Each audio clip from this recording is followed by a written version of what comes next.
राधे राधे। मार्गशीर्ष माह के शुक्ल पक्ष की मोक्षदायी एकादशी की आप सभी को हार्दिक हार्दिक शुभकामनाएं। आज मोक्षदायी एकादशी है। मोक्षदायी एकादशी व्रत कथा।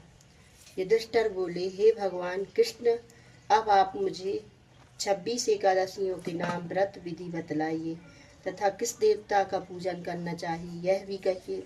भगवान जी बोले, मार्गशीर्ष नाम शुक्ल पक्ष की एकादशी का नाम मोक्षदायी एकादशी है। यथा नाम तथा गुण अर्थात मोक्ष देने वाला व्रत है।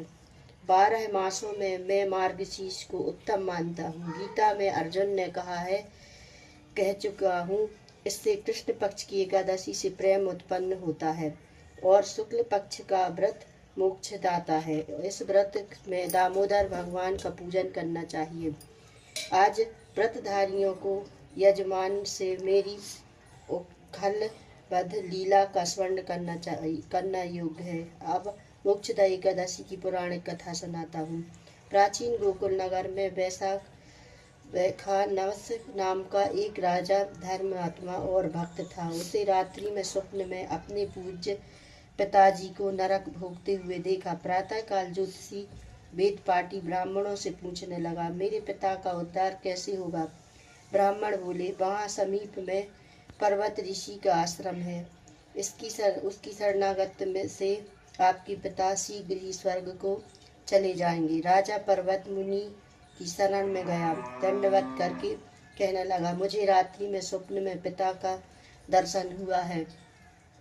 वह बेचारे यमदूतों के हाथों में दंड पा रहे हैं। आप अपने योग्य बल से बतलाइए, उनकी मुक्ति किस साधन से शीघ्र होगी? मुनि ने विचार कर कहा, और धर्म कर्म सब देरी से फल देने वाले हैं। शीघ्र वरदाता को केवल शंकर प्रसिद्ध हैं, परंतु उनको प्रसन्न करना भी कोई मौसी जी का भवन नहीं है। नहीं, देर अवश्य लग जाएगी और तेरे पिता की इतनी तक मरम्मत हो जाएगी। इस कारण सब में सुगम और शीघ्र फलदाता मोक्षदायी एकादशी का व्रत है। उसे विधि संयुक्त परिवार सहित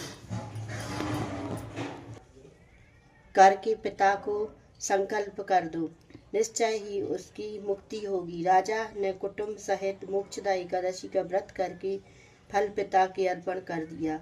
उसके प्रभाव से वह स्वर्ग को चला गया। मोक्षदायी एकादशी का महात्मा जो सुनता है उसे वाजपेयी यज्ञ का फल मिलता है। इस दिन फलाहार लेना चाहिए। इस दिन तुलसी की